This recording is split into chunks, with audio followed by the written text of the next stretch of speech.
apakah menyiram air keras ke muka seseorang itu masuk fungsinya, tugas dan fungsinya militer atau bukan? Hari ini kita harus membicarakan ini juga.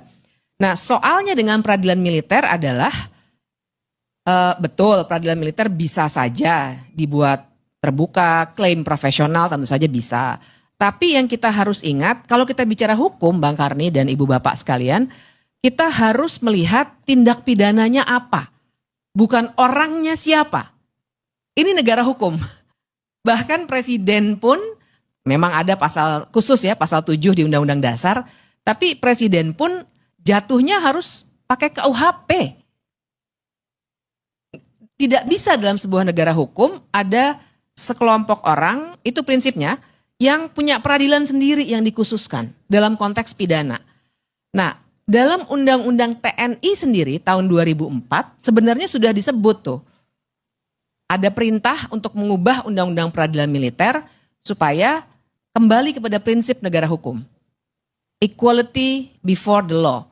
Semua orang jangan dilihat siapakah dia, apakah dia berseragam hijau atau coklat atau apapun yang kita sering gunakan. Tapi yang dilihat adalah tindakannya apa. Sayangnya Undang-Undang Peradilan Militer memang sampai sekarang belum diubah.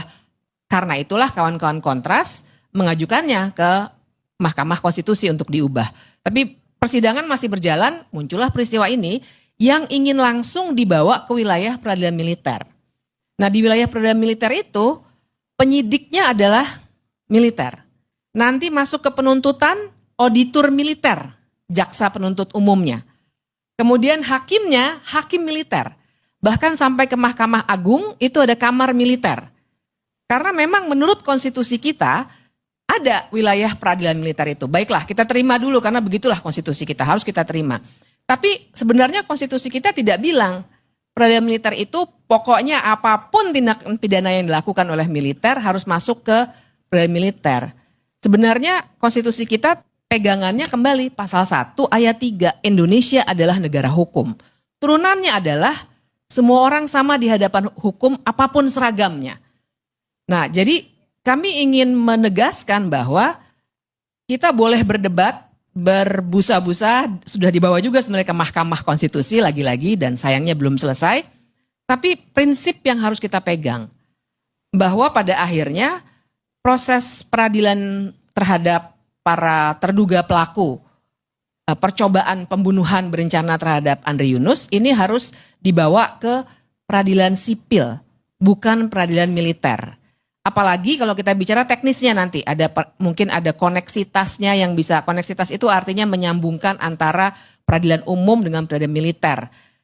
Kan kita juga, makanya kita tunggu-tunggu terus proses penyidikannya, apakah misalnya yang punya motor, katakanlah begitu, atau tempat membeli air kerasnya, sipil atau militer tuh. Dan saya ingin menekankan apa yang disampaikan oleh Dimas.